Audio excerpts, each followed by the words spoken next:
Hello. Got the mic off on the right time this time. Got a fly flying around too. Dang it. Open up the back for some cool air, and in comes a fly. How annoying. So, last time we were doing some of the math to figure out what speeds we needed to get into orbit and the like, and that's all well and lovely, but it doesn't matter if you can't match that speed, right? If you are firing your engines and you overshoot, much like I did in Kerbal quite a bit, overshoot the target. So you need some good throttle control so that you can actually just fire until you get closer and then reduce throttle so that when you're done firing the engine, you're right at that speed. And the main reason for that is you can't readily turn around backwards since you only have one engine. You'd have to turn around backwards to slow yourself back down, right? There's no brakes in space except for the rocket that you came with. So since you can't slow down readily, you don't want to have to make a correction burn. You want to be able to control your throttle in a very fine degree of detail. And there's no finer degree of detail of throttle control than when it comes to a Hopp'r or flying test bed, as in this lovely footage, which I'm sure most of you space fans have seen before. Couldn't actually fly the lander on Earth, so they created the old flying bedstead, I think they called it. So it's got one big engine down the middle. It was basically a big jet engine that pointed straight down with a pilot seat bolted on the front. This doesn't look dangerous. The flying bedstead, the main engine eliminated most of the vehicle's weight, simulating the moon's smaller side-mounted thrusters provided a pretty good imitation of the real lander's handling characteristics. So all the little individual jets is what it would be using to actually push itself around. The main engine is just to get rid of the extra weight. But it's incredibly unstable, of course. I think it had a vectored thrust where it would push that center thrust around a little bit, it looks like. But then they lost a thruster and things got a little wonky, and here he goes. He has to get turned back upright before he can eject. And then, poof, he's gone. Well, guess who piloted that? Who? Neil Armstrong. And there he is. Walking out of it? Well, there he goes up. Yeah. He was unharmed and anxious to climb back on So, apparently the story they told was that right after that he just walked back into the office and was like, let's get doing to the other stuff that we need to get doing, the rest of the afternoon, just a normal day. So that's the old version. Of course, there's some new versions that we now, of course, watch on our laptop, right? So this fine degree of throttle control, one of the programs that I was very cursory, ran into the guy who was working on a different program at the time. He was working on the Morpheus program. And Morpheus is this kind of lander right now. It's just dangling from threads, right? Whoopsie, whoops. Little throttle control here. Little direction. No. So obviously they got better at that over time. And here's the what my goal is to have an automatic lander on the far side of the moon. And of course get there. So here's the more recent auto lander test bed that's small enough to be used indoors apparently. Ooh, I don't like that, huh? If it was just like the one before. Well, that's the thermal shot because you can't really see it's just firing the the engines. It's not going to take off. There it goes. So it gets up to 2.5 feet or something. Just hovers there in NASA's Is that garage. Fluid or water? It's actually a firing a jet. It'll show you the thermal here. It's actually a hot Fuel, fire. or water. Oh. So this was one of their more recent ones, of course. And then they had a competition, right, as they tend to do. Of course. And they said, we want a better lander. Let's create this guy. And this one is the Zombie from Marsden Aerospace. So this pretty much is the model of what I've been doing all week, building a lander or a hopper such as this one. Obviously, all mine is completely conveniently contained inside the rocket, and I don't have all those extra little pipes and stuff sticking out. So, same kind of thing. Just this one just hops up, moves over, and lands. The Morpheus, if you go to the YouTube page for the Morpheus lander, they've gotten to the point where it took off, it actually looked at the area where it was landing and scanned it, and then decided where best to land. And that's, of course, what you will need eventually in the guidance and navigation control of your lander. You're going to have to be able to pick a good spot to land. It won't necessarily be obvious ahead of time. So that was their version. Here's my version. So we take off, fold up our legs, and in this case, what we're going to do is just shoot up as quickly as we can to about 10,000 meters, or 10 kilometers. And as you can see at the top of this screen, it's showing what we're putting out as far as the thruster amount, trying to stay at 10,000 AGL. So we're actually getting 2 meters a second, 1 meter a second as we come down to 10,000 meters. And I'll pop open the velocity indicator here to show you that we're actually hovering. We got 0 vertical speed and no acceleration. So we're literally just standing there in space, 10 kilometers in the sky. There you go, there's the down view. Now it's 9,999. Unfortunately, my little PID control, which we're using to control the throttle, seems to be losing a little bit of accuracy over time. It drops a slight bit here and there. But what it does is it goes until it runs out of fuel, 10% of fuel, and then it basically drops out the sky. So now it's just falling with 1% throttle so that we don't have to deal with the delay of the engine ignition. And up here it's saying it's trying to target 0 feet or 0 meters above ground level. So all the logic for controlling the throttle and when to fire and all like that is all handled internally, and that's what we're going to show you today. But first we're going to finish this descent. Whee! Falling right through our own exhaust plume. Here we go, around about 1500 or so. It decides to start kicking on the throttle. 1500. 800. Okay. Now we got some throttle. You can see it's got some jitter in the algorithm. Throttle's going up and down very quickly, and of course the exhaust can't react that quickly. And then here we are landing in the sea of lost hoppers. Aww. So what I've been doing is just leaving the hoppers where they lay and saving and moving on. And so here you go. Some landed, some fell apart. Oh, that is not okay. There's less than 50, and they're only $1 million each. So I managed to figure it out in under $50 million. You know, that's budget. In under $50 million, that's good. That's a budget for a NASA program, is it not?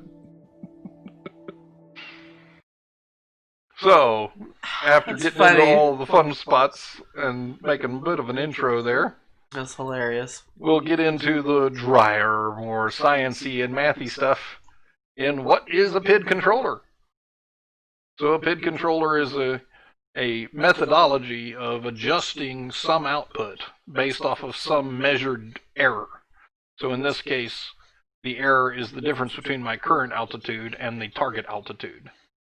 And that error builds up over time, and we create a correction, a proportional correction, based on that error. And what the whole PID does is all 3 of methods. First off, a proportional response. In other words, when you come down to 10,000 meters, you don't go full throttle just to get up to, when you cross to 9,999, you don't go full throttle to come up 1 meter.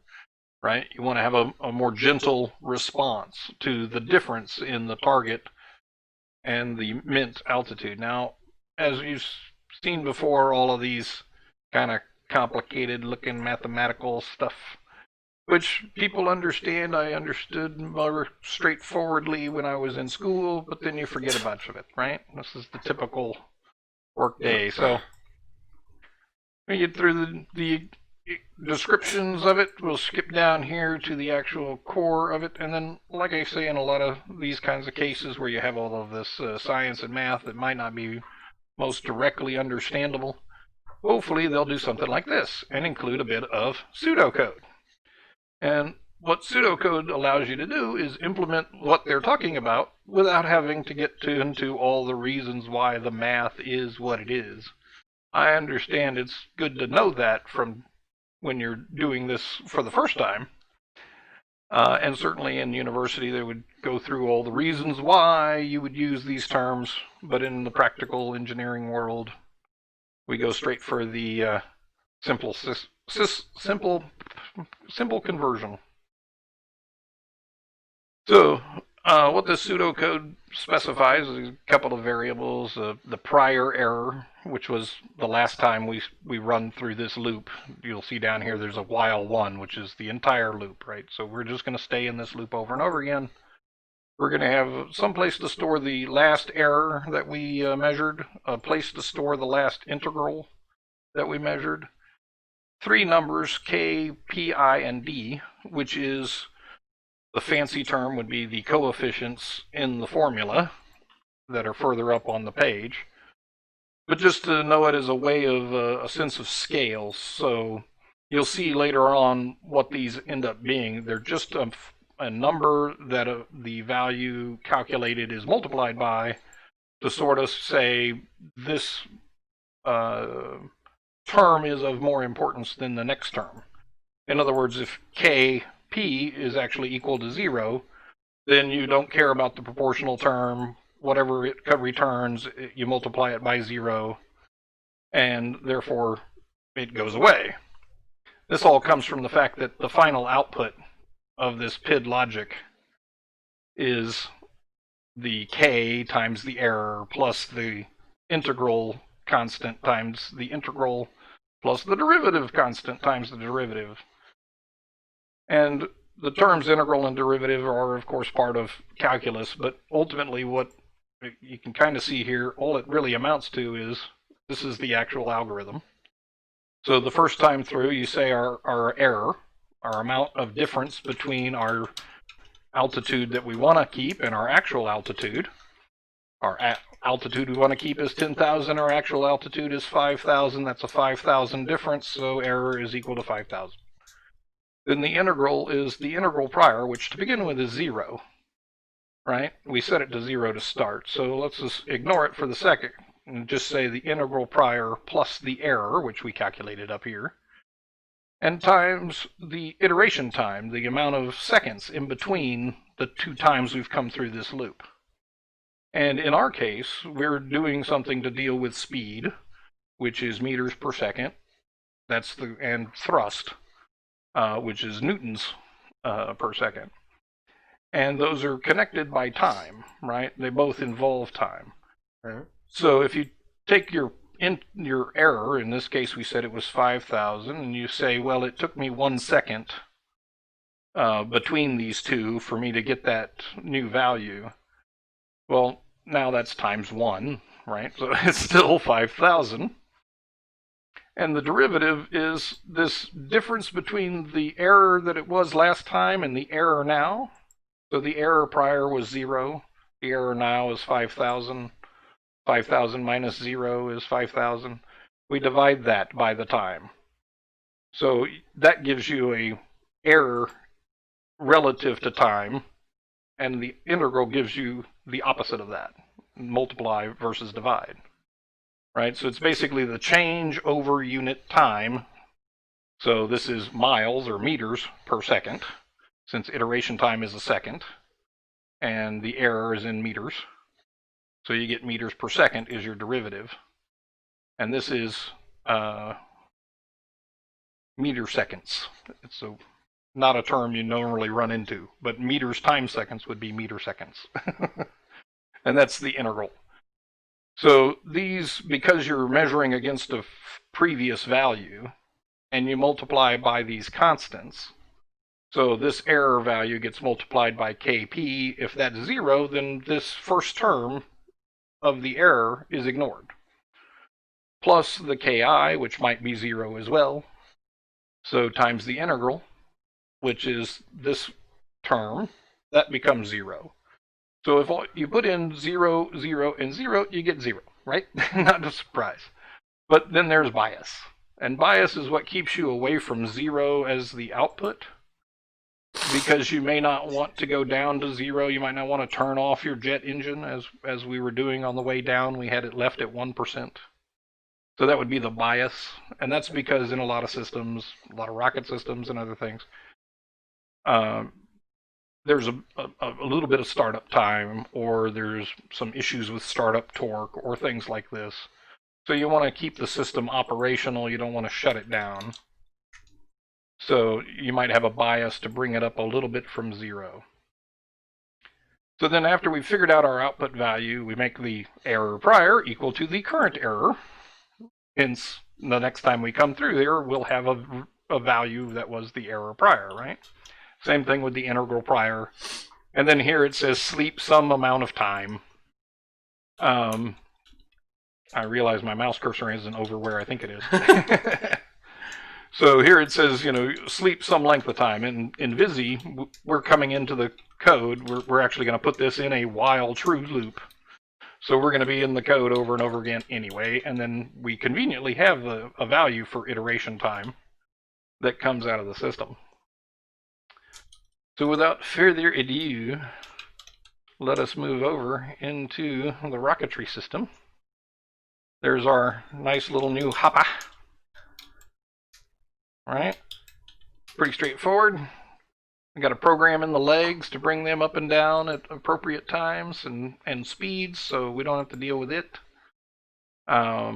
We did have a program in the parachute, but now we land, so we don't need to parachute so much anymore. Although it was convenient to sort of leave them out there so that we can see all of the spots later. So let's take a quick look at the program. Hi there, new people in the room. Hey there, folks. So this is a little bit more of a convoluted program because I actually have some extra functions set aside for different ways to create an ascent. So for example, right now on start, we're going to set our target altitude in AGL at 10,000. We're going to set our throttle. In this case, the value is called hover throttle, but we're going to set the throttle to 1. Current heading so that we're pointing up, do a quick countdown, launch, we activate the rockets, and then we go through this function called control descent. And control descent was actually a substitute function. It was created after the fact, after I was able to land properly. So control descent is to fire the engines and try and reduce the power of the engines before we get to our target altitude so that we come up just completely stop, right? And that doesn't always work. We kind of overshoot and then come back down. Another version of this, which was to make it as high as possible, instead of the control descent to a particular altitude, I just did a timed, get the music in the background here. I did just a timed descent where I went full throttle for some number of seconds, and then when I got to the top of the arc and our vertical velocity began to be going down, that's when I would set the target altitude. So it was essentially fire the engines, stop firing, wait until you get to your target apoapsis, and hover there. And hover there until you run out of fuel, or 10%. And then drop out of the sky as fast as possible in for a landing. So we'll try a couple of those. We also have our the control descent where we can set our target altitude instead of 10,000. We can set it to 1,000. That'll make it for a short flight. We'll jump right up there, probably overshoot it and have to come back down. But let's get into the little Hopp'r PID algorithm itself. So this segment here, the hover PID. See if I'm circling it. Yeah, right over there. So the hover PID is line for line that pseudocode. So let's see if we can bring these two up together here. Make the web visible. Drag him over to about there, maybe, so you can still see me.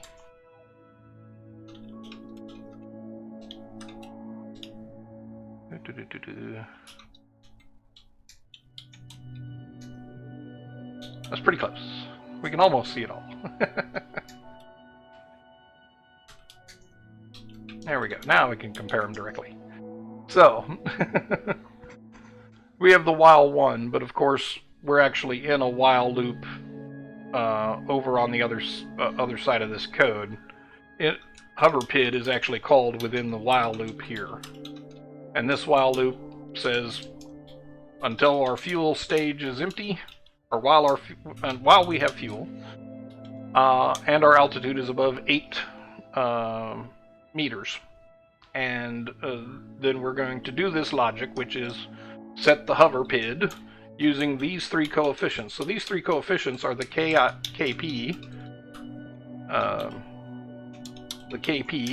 KI, and KD of the original PID formula over here. So we create a variable called error. In this case, we named it PID error. And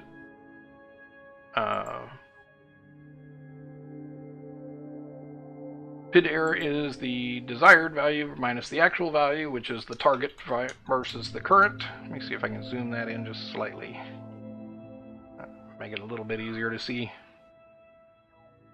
So we pretty much just line these up, right? And there's a little bit of headache in Vizzy right now. I might be able to use the lists for this, but there doesn't seem to be a good way to create a second PID function that's operating at the same time, because all of the variables, PID error, PID int, PID div, PID out, the previous error, and the previous int, all of those, what would be private or local variables in the C language inside a function, all of these are global. So if I call this function from two different threads that are on their different on starts, they're going to interfere with each other.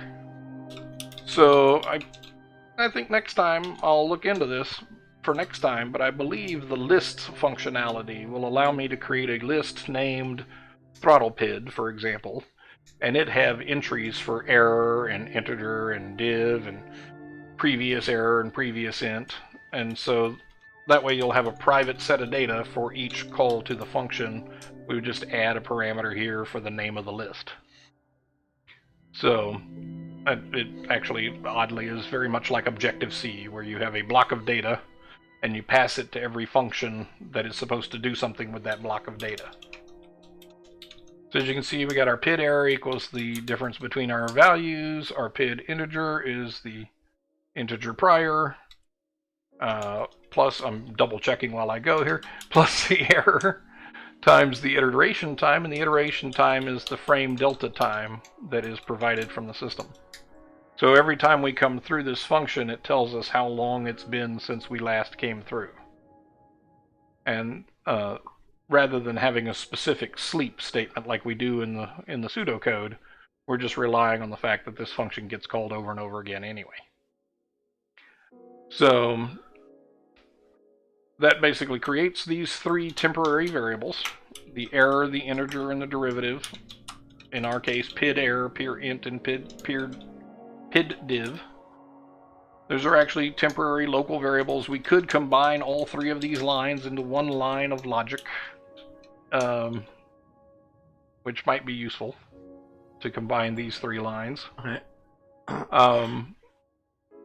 And it's possible, and it would be cleaner, but I wanted to leave it like this so that it lined up with the pseudocode. And so, in the end of the pseudocode, we set the integral or error prior and integral prior, which are the next two lines of the code here. And then we do a limit, because we need to make sure that the number that is output isn't more than 1 and it isn't less than 0, because that's our range of throttle control, and in fact we want it to be 0.01, 1%. Anytime we're in the hover PID function, we want to keep the engines on, at least slightly. I believe we can even make this 0.001. Let's see, it'll burn less fuel anyway. So that's how we just took that pseudocode, converted it to our Vizzy style of coding, and then we'll bring it into this hover stage of code. And while this is going on, we're logging our target, our throttle value, and our target AGL. In fact, let's I can get rid of this version if I can get it in the trash can without it wanting to attach to something, which is something of a headache sometimes. You know, I kind of like to just be able to hit delete while dragging something. And actually go ahead and give it this whole thing. We're going to log that in the log so we can actually see the values change over time as they go up and down. We can kind of see it in the gauges on screen too, but this shows a record of it in the log. Right. And so that just basically says hover. So while we have fuel and we're above ground, hover at the target altitude. Hover PID figures out that value for us and puts it in the variable PID out. It's another thing that this has custom expressions where you can put all of this mathematics of the hover PID function into an expression, but you can't do multiple steps like set the variable, the previous errors to the current error. Those kinds of things can't be done in that, or at least not that I've found, done in the expression editor. And only expressions can return values. Custom instructions cannot return values. So the custom instruction, again, has to use hover throttle or PID out, which is a global variable. Again, maybe we can fix that with the lists later on, so that we're not using the same batch. And because the next thing we do, I mean, right now we're firing our rockets, we're going straight up, we're hovering right there, and we land. If we get blown off course, there's no correction for that. So the next thing we'll want to be able to do is control our pitch so that we can control what direction, pitch and heading, and control which direction we're going. And so if we get blown to one side, mind you, there's not much wind on the moon, so we shouldn't worry about it too much. But if you're on the ground, if you're on an Earth planet and you're, or Mars even though it's got a thin atmosphere, you'll need to compensate for being blown off course. And so that'll be another PID controller to control which direction we fire in order to stay at the right attitude. And more importantly, we want it to tilt over for a little while to give us some speed. Then we want to tilt back the other way to slow ourselves down. And what we would be doing is saying we want to change the hover PID target altitude, or we would have a separate PID for lateral speed. And by changing that just a little bit between plus and minus 90 degrees, we can tilt the rocket and move it around a bit. And so that'll be the next thing we'll want to be able to control. Now, obviously, and I'll show you in a second, all of this is actually already being done by the game itself. But not for the throttle. At least not that I've seen. So there's a number of places in the game where we'll save it, and we'll save our craft. Get out there. So there's a number of places on the screen where they are in the game where you can control the P, I, and D values for the other aspects. So when I tell it to lock heading on current, which is 90 degrees up, it's applying a PID algorithm to keep it at 90 degrees up. That's the sound of all the parachutes popping out at once. I like to pop out all the parachutes and have them all standing up, showing all the places that I've landed before.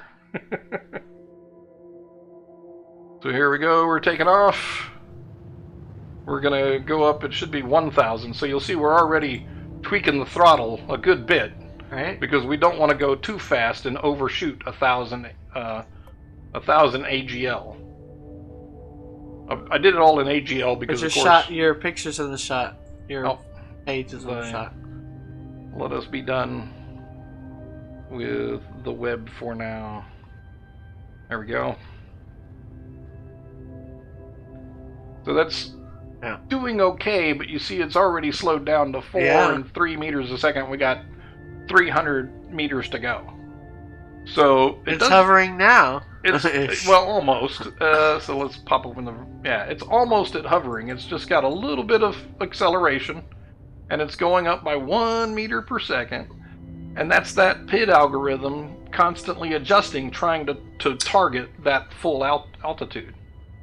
Quite frankly, these particular coefficients in the PID algorithm that I'm using here for hover are not really as good for hover as they are for making sure that you retro land properly.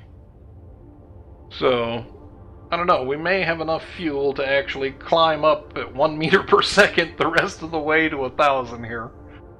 Hi, new people in the room. Hello, all.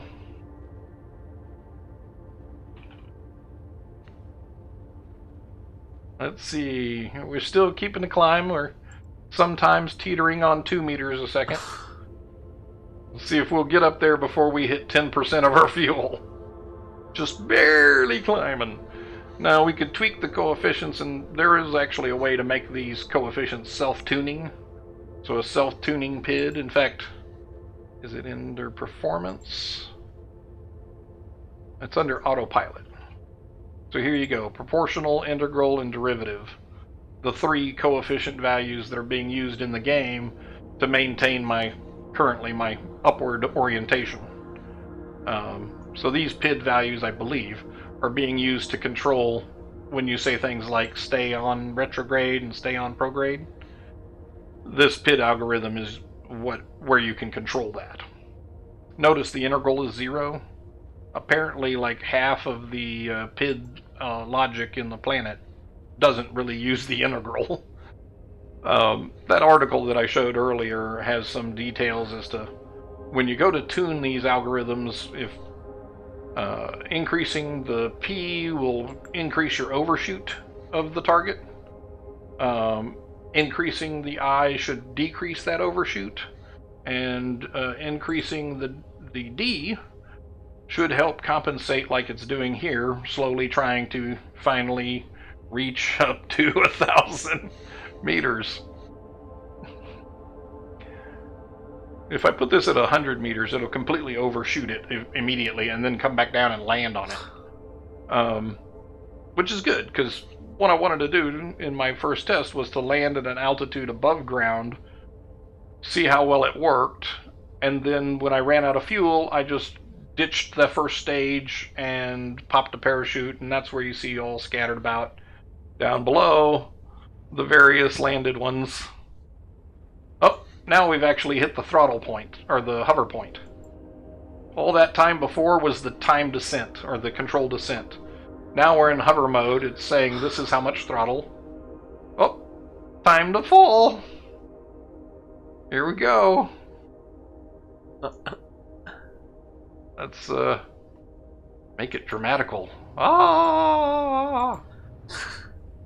Here she be.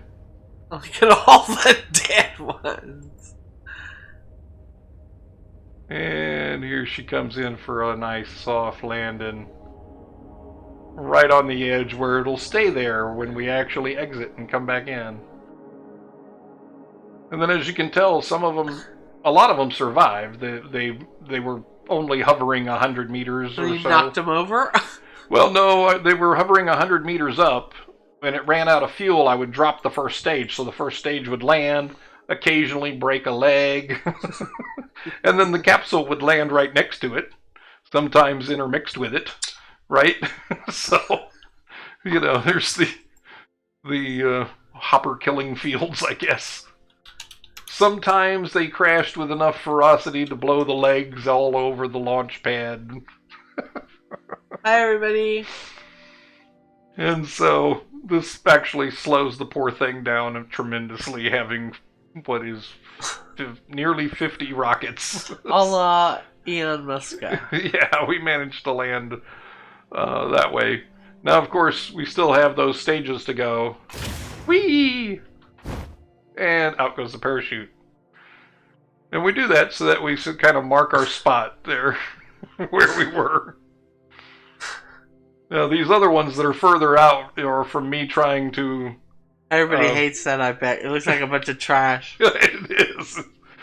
Hey, that guy got kind of far, though. There's actually a few way out in the thing.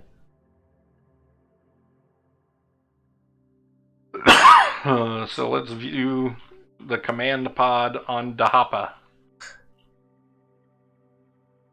And this command pod. And that one, this one, that one over there. This command pod, that command pod, other command pod. I guess I should have numbered them. They're all another command pod from the Hopp'r. Here's one that's out in the wilderness. Yes, you should have numbered them. And somehow has his parachute deep underground. I guess that's a bug. You see, the parachute thread is still there. But... You should write somebody about that. Let's see. Can I activate or deactivate? I could only blow it up. Whatever. I could probably repilot it, but here's another one that crashed and all it left behind were some landing legs. So there we go. The Hopp'r way out here. Hopp'r over there. Hopp'r over here. Hopp'r over there. So I wanted to save all this. It's been all week. This has been building up and taking longer and longer. I really wanted to get it shown so that I can delete all these guys. Okay, good. And start over. Because it's quite the mess. Okay, good. Unfortunately, I think it'll take quite a few seconds or minutes to delete them all, so we'll save that for offline. What we'll do now is we shall end this poor pitiful flight, and I will undo it because any more of them there just slows down the countdown. Let's try a little lower to the ground kind of Hopp'r flight. What do you say? I have an initial height of only, well, let's make it 500 meters. We'll be able to jump to that altitude much sooner with a lot less fuel burnt, and we'll be able to hover there longer. And then while we're hovering there, we can try and move it around a little, get it to go somewhere, get it to stop before we run out of fuel, and finally come back down. So we gotta have our ejection ring ready to go. Hit that space bar to save the capsule, even though there's no one in it. It's all remote controlled, but, you know. It's the idea of the matter, right? So we're going to jump up to 500 meter. Hover around a good while. We'll try navigating a little bit. See if we can't control our lateral speed. And get ourselves back to 0 lateral speed, hopefully 0. Just before we drop out of the sky. And then if we do that, we should be able to land nice and vertically and nothing injured. We're gonna maybe let's see, you think I can land on that building over there? Do it. It depends. Why not? Let's see, here we go. We're going for a... So see, it's trying to just guide us up at not too terribly a fast speed, because we're only going up to 500.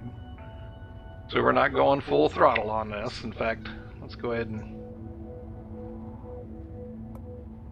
show the log. Oh, well, we won't see the log come active until we start hovering. Hovering and descending. I guess I should have included the log on this stage as well. So I don't know, it seems like we're not even going to jump up too terribly quickly there. So I'll do a quick, what if when it comes to the parameters that we have there. So now we realize we're not going up fast enough, right? On our control descent. And that's because control descent is actually using a different set of PID values. If I can find control descent here. Where'd you go? Function. Okay, here she is. So the control descent, notice we're using a super low P value. This is P, I, and D. So when we were hovering or descending, we have this set of constants, 0.02, 0, and 0.1. And then also 0.1 for a minimum altitude, or a minimum fire rate. But that actually turns out to be a lot smaller than 0.1, so I actually set it in the other algorithm, or the other function, this function. We set it to 0.001 as a minimum. So here in our control descent, we're using this number, and that number was set originally to allow us to jump to 1,000 meters fairly quickly. But it didn't seem to work quite right.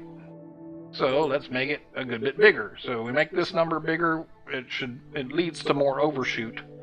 But right now we're significantly undershooting. We're not going up nearly fast enough, right? So let's make that an 8 instead of the 6/8.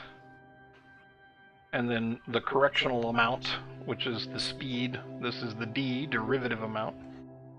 Basically how much the error changes per unit time per second. This is how much that matters. This first one is how much the difference between the target and the current altitude matters.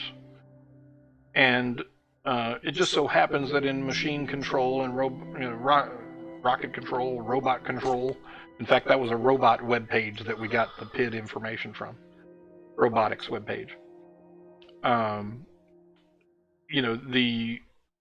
This type of control is used in all of those fields. It's used in the 3D printers. It's used in most machine systems. It is actually the same kind of system that's used mechanically in your cruise control. You have that big vacuum diaphragm in the cruise control, and the engine vacuum is relative to the power that the engine's putting out versus the throttle that you're putting in. So that vacuum difference is used in a mechanical way to figure out this proportional difference between how fast you're going and how fast you set the cruise control at. But it's done mechanically. It was also on the that kind of, I'm not sure if it was on the V2 rocket, but in any case, here we're just doing it mathematically, right? So we're going to change that value to a 0.08. In fact, let's just go ahead and make it a big number, like 0.001. And of course, the only reason that's a big number, really, is because our throttle control is some number between 0 and 1. We don't have a whole lot of range in there, so having something like the difference in altitude, the difference in target altitude versus current altitude, which is, in this case, could be as much as 1,000, well, that means that we need to have our throttle at 1, right? So we have to divide by 1,000 when we're dealing with this level of number, right? To get to a number that would be within the range of the throttle. So hence why that's such a small number. It being a bigger number over on the other side is to cause us to be at full throttle for more time. And that's so that we have enough throttle to react to us having been falling. So as you can imagine, if you're set at a particular altitude like we were doing before, where we would just coast to our apoapsis and then fire the engine at the apoapsis, whatever it happened to be, so it wouldn't take any real power at all because you're already at 0 Gs, you're sitting there, right? So the only thing was I detected it by realizing that we were falling slightly. And so we were falling by 1 meter a second when we fired the engine, and it doesn't take much power to stop 1 meter a second and hover. It takes a lot different kind of power and a lot different set of parameters here for going from the ground up to a particular altitude without going beyond it. And so all of that tuning, like I said, there's auto-tune versions of this, but in order to do that, you have to have a lot of feedback from a lot of flights, and I did it manually with a lot of feedback from a lot of flights. So hopefully this will get us fired up to our 1,000 meter altitude. There we go. Or 500 meter actually. So that should get us there a little bit quicker. That's one of the beauties of dealing with a Hopp'r and the logic of taking off and controlled hover and landing here on the surface is that your launch happens very quickly and all your testing happens in the first 5 minutes. And you don't have this long flight out to the moon. That's one of the issues that I love about, or things I love about this versus Kerbal. As Kerbal, I'd have to fly to the moon all the time to do anything realistically. Here, I can actually build a lunar lander and put it on Luna, and then have it take off from Luna, hover, and land, right? And work out these PID values directly on Luna. There we go. Targeting 500, doing a little bit faster now. We're going about 20 meters per second in the 200 range, or 15. So we're a little over halfway there. We're doing 8, 9, 7. We could probably do better, but we'll let it run. So we're gonna keep crawling up here, oh so slowly.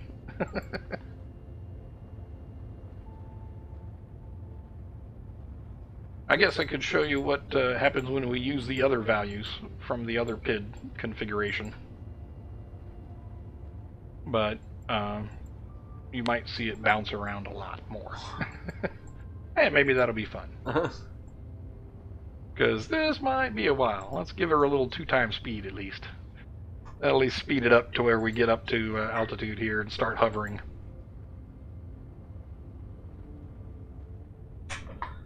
Hi everybody! We got a lot of people watching tonight. Well, we're working our way to the moon with a lunar lander on the far side. Got to work through all the software controls apparently. Well, not all of them. It does have built-in, you know, prograde and retrograde and that kind of thing. We just want to be able to control our throttle better so that we don't overshoot our delta V's when it comes to moving around or getting there and back. Here we go. Certainly looks like we're hovering.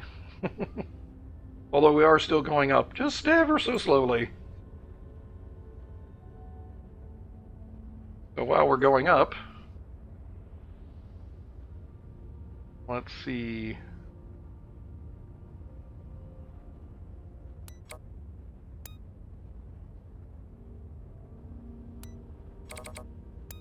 Let's knock this over a few degrees. Get some lateral speed going. Uh-oh, we're gonna run out of fuel. Okay, whoop, whoop, whoop, whoop, whoop. Falling out of the sky! Save us, Retrofire, save us! Oh, a little bit too much lateral speed. Oh, oh, oh, oh. Oh, yay, we didn't crash. Wow! Woo! We celebrate with a parachute. That's awesome. Oh, there it goes. Alright then. So now, clearly, we're still not getting up there fast enough. Clearly. Right? Let's use those other parameters, shall we? We'll show. Let's see. For hover, we're using 0.02 and 0.1. So and of course, the only reason this works is because we're only using the hover PID in 2 different places, right? Or at 2 different times. We're not trying to use them both at the same time. So we call out the hover PID function for our control descent, but then afterwards we call it out for the descent. Well, for hover, and then again for descent. So this was 0.02 and 0.1.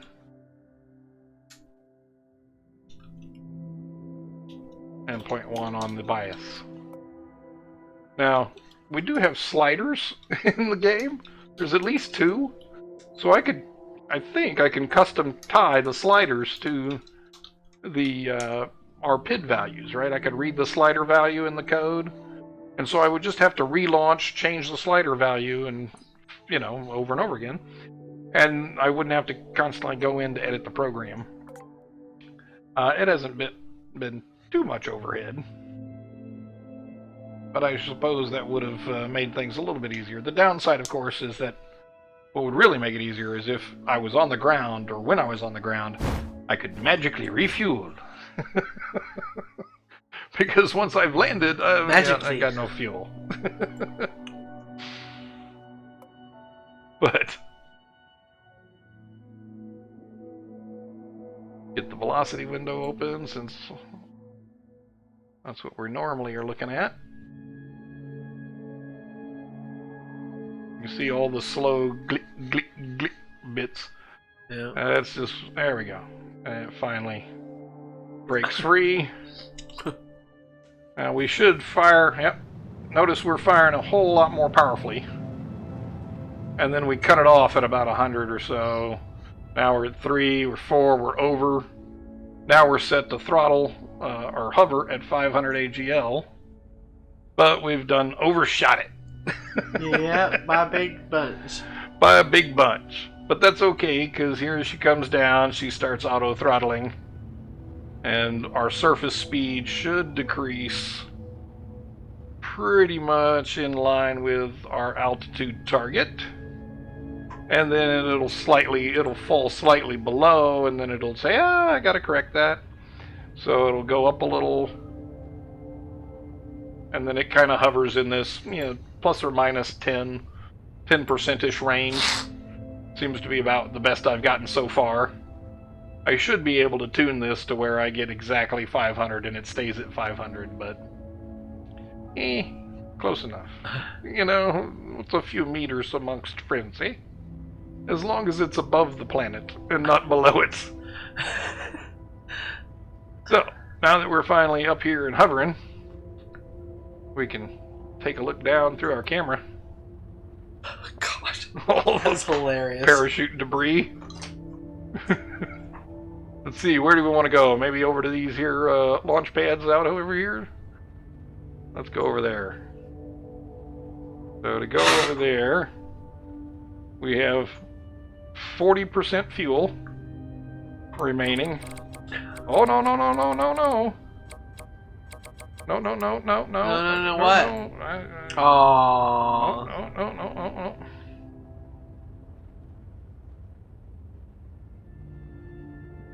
Alright, you gotta get that You're off course. Oh.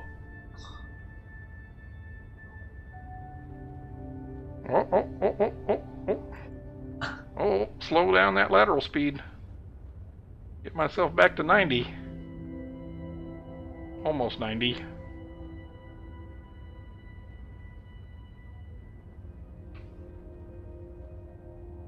Still doing 3 in the lateral. Yeah, apparently trying to guide it with the mouse here is not such a great plan. I'm not doing so good with the keyboard either, but... Whoa. We don't want to go over there. We want to go over here. Actually, we want to go over there. That's where we want to go. Let's go over there for a while. Doodly-doo-doo, Ooh, that's going too fast over there. Ooh,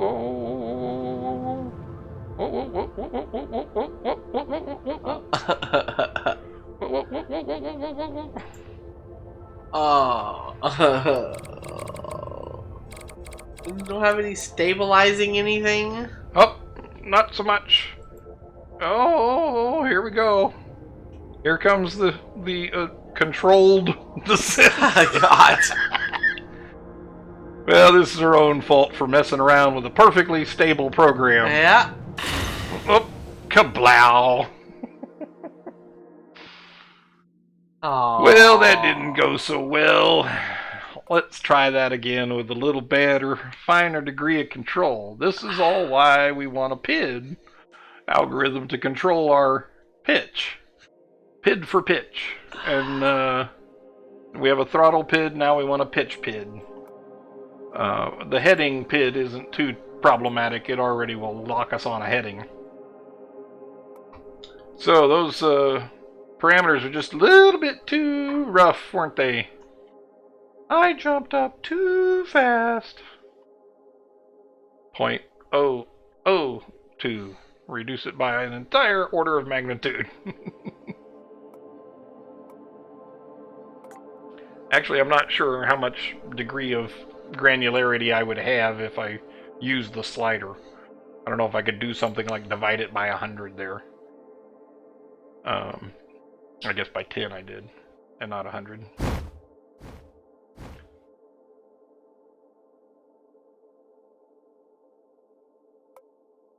AGL. Don't need fuel. Need velocity. Countdown has begun. Still a little unstable from having too many rocket debris sitting around. Yeah. Glick, glick, glick, glick. I suppose I should submit this as an error, not as an actual error, but just as like a test bed of way too many rocket parts on the launch pad. Alright. Oh, nope. Nope, our throttle is completely different now. Right? It's effectively acting at 1/10 the power reaction rate as the previous time that we took off. Right? Yeah. So, not really pushing it too quickly up, right? Before it was way too fast, now it's way too slow. It's like the Goldilocks problem. In fact, all of this is the Goldilocks problem. We gotta find ourselves a Goldilocks planet, and to get to the Goldilocks planet, you have to fire your Goldilocks rendezvous, where you go from planet to planet. It seems to be behaving a little better, though, in that it's going faster when it's at a lower. So right now we've got 200 difference. It turned that into 2 meters a second. You know, when we have 200 meters difference, we want something faster than 2 meters a second. And you can see it's kind of rapidly pulsing between two values, right? And I think that's what the third, or the integral, would help level out if we put in an integral term. Right now we're using a proportional and derivative term. We have the integral at 0. So if we put in a slight integral term, I think that might stabilize that. It's not too much of a headache. It is taking us quite some time to get to 500, though. And in doing so, it's sucking a lot of our hover fuel. Alright. Right? Hence why rockets start off at full power and go, and don't try and hover, or don't try and slowly ascend. Because slow ascents like this use a lot of fuel. As you can tell. 420, 422, 423.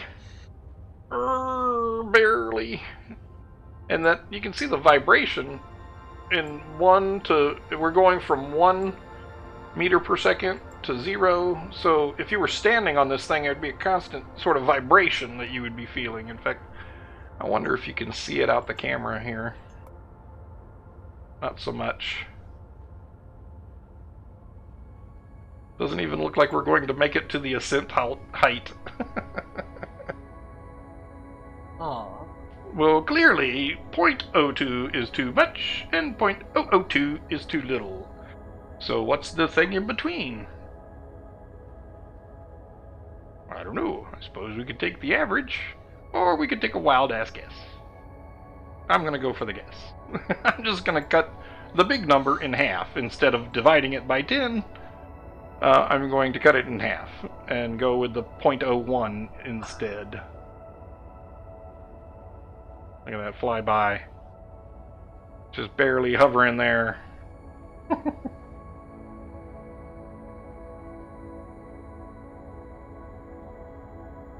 Oh, nope, we're never going to make it to altitude before we're going to drop out of the sky.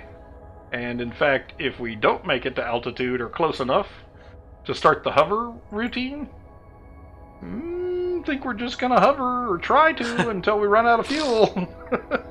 We may not have enough fuel to land, folks.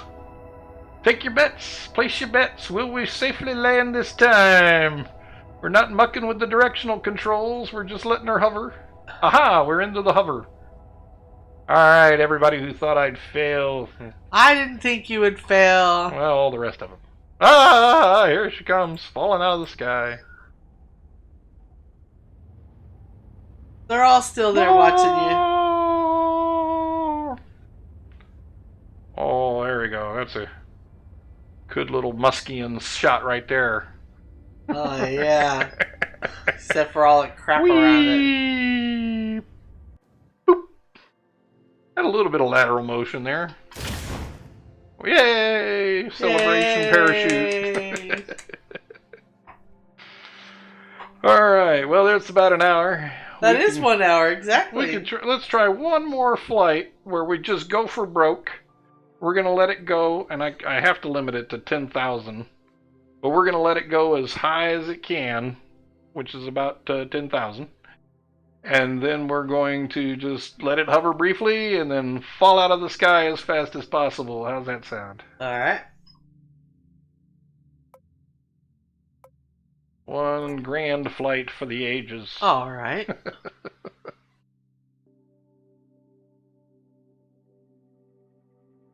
Here we go. Let's see. Our target altitude is going to be 10,000 meters. And we don't much like our control descent logic. It's not going to punch it up there like we want it to.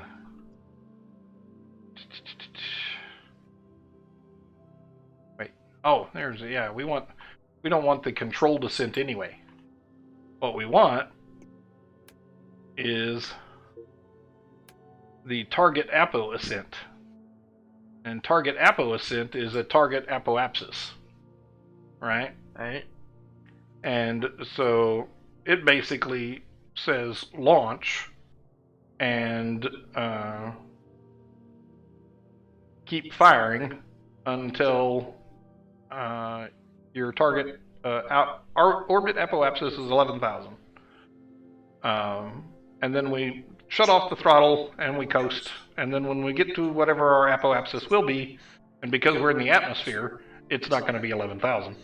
It'll be something less because we're still dealing with air resistance. But when we start falling back to Earth, we set our pitch to 90. Actually, I don't want to set the craft pitch to 90. Oh my God, let's not do that. What we want is not set craft pitch. We want to set. We want to lock heading. Do it down here.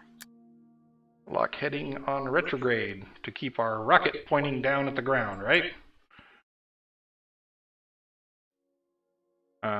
Oh no, I did that backwards. Let's just go through some undos. That's the bonus of this.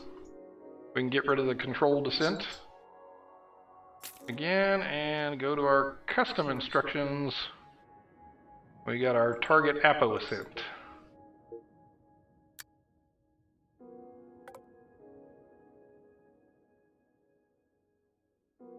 Interesting. I don't know why I changed that there. Anyway, this should be there, right? In any case, that's the value we're putting in, and then this value is there. So we set our target altitude AGL at 10,000, set our hover throttle to 1.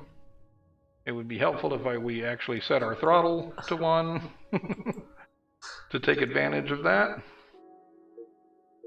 So we're going to, let's set our throttle to hover throttle, which is 1 to begin with. We'll activate the stage and we'll have a target apo ascent, which will do these 3 things, or this set of things. Now, I'm only ever calling one of these functions at a time, right? So I could, I mean, they're only ever used once, I should say. So you wouldn't normally create a custom instruction or a function or a method if you're not going to call it multiple times. Right. In this case, I made them separate so that I could switch them out very easily. So that I don't have to copy whole blocks of code in and out of this gap right here. I can just change which function I'm calling. So now, we set our target to 10,000, we set our throttle to, our desired throttle to 1, point ourselves straight up, lock it on, count down, launch, set our throttle to 1, which is the hover throttle, and then go into the function of target apoascent. Target apoascent says until our orbit apoapsis is greater than the desired altitude that we put in, which is 10,000. So basically just keep firing until our apoapsis is what we think it's going to be, then cut off the throttle. Then wait until we start falling back to Earth. Our vertical speed is negative. And like I said, because we're still in the atmosphere, our apoapsis isn't going. Our apoapsis is going to start falling as soon as we drop throttle, right? I think it'll be in the 8,000, maybe 9,000 range. And then when we get to the apoapsis, we're going to set our pitch to 90. That's correct. We want to point straight up. And we're going to set the target altitude to whatever we happen to be at. So wherever we happen to be when we start falling, we're going to set that, and that's when we're going to start our hover. So we're going to hover at whatever altitude we happen to land at, basically, which should be somewhere near there. So that's just going to be full throttle firing, no control descent. We're just going to go full throttle. That should be the most efficient way to get to that kind of altitude. Uh-huh. So we'll save our craft off. You made minimal changes, right? Well, I undid a couple of changes because really that is all we need, is to just fire full blown until our apoapsis is approximately where we want it to be.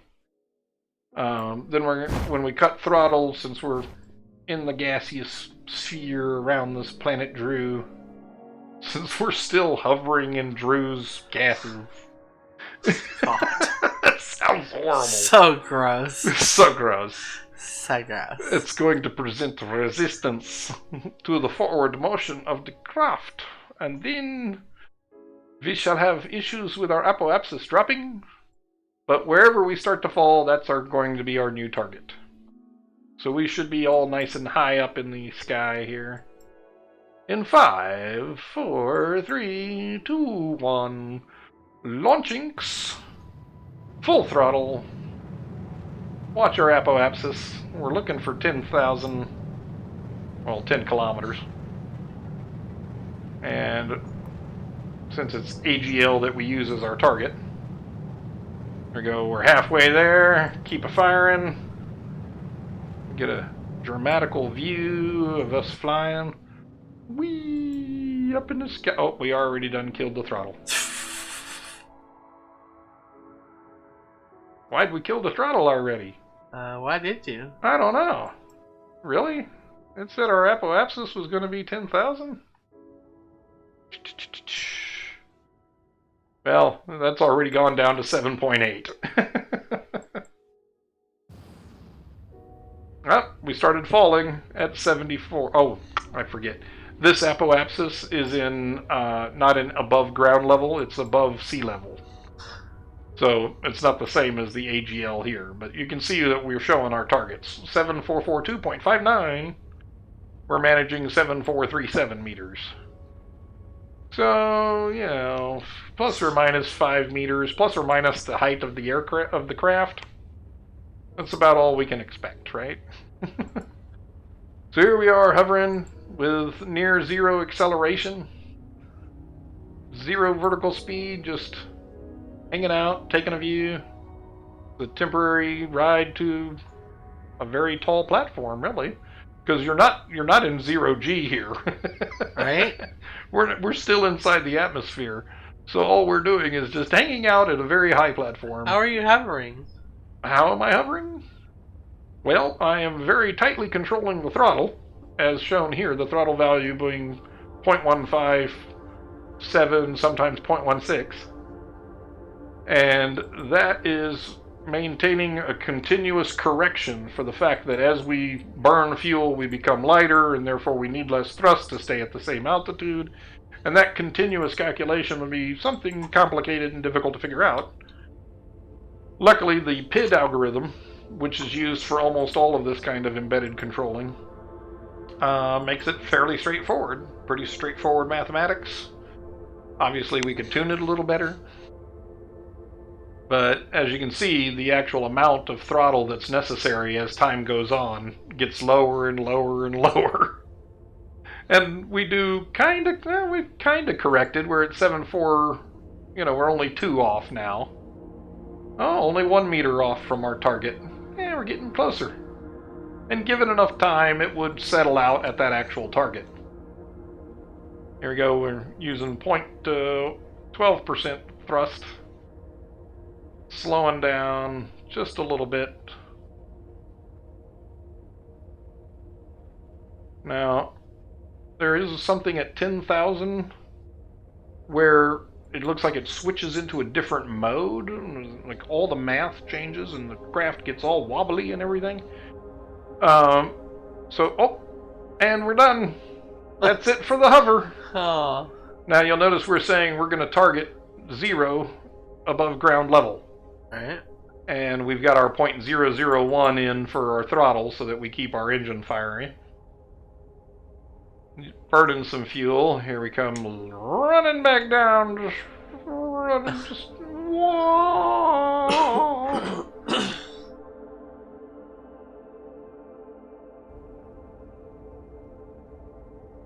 Let's give it some full screen time.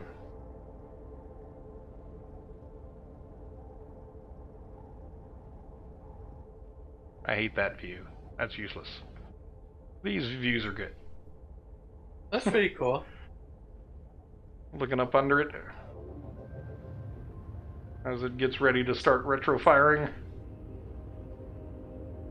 Ooh, nice lens flare. Ooh, that was cool. Oh, here she comes. Just a cruising right down to the ground, all nice and soft. Why don't you? That was awesome. That was perfect. Excellent. Where did that come from? Ooh, what is that? What in the world happened there? Water. I like landed through some water somehow or something. What? You were in a different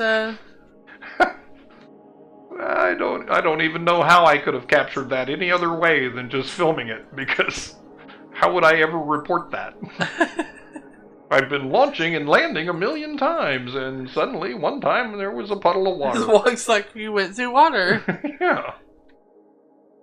Well, you actually were on the pad a little more than normal. A little better than last time. Yeah, for a time there was apparently some winds, and you can kind of tell where the winds are blowing with the parachutes. And you can see I kind of collected a few of them in that one area. That's hilarious. Alright, folks. Well, that's about there for now. That was awesome. That was really awesome. Now you can clean those all up, right? Yeah, we will clean them all up and get it all fixed up for you later. And then, thanks for joining us. We'll see you next time. Thank you very much. Have a good night. Take it, button. Yay!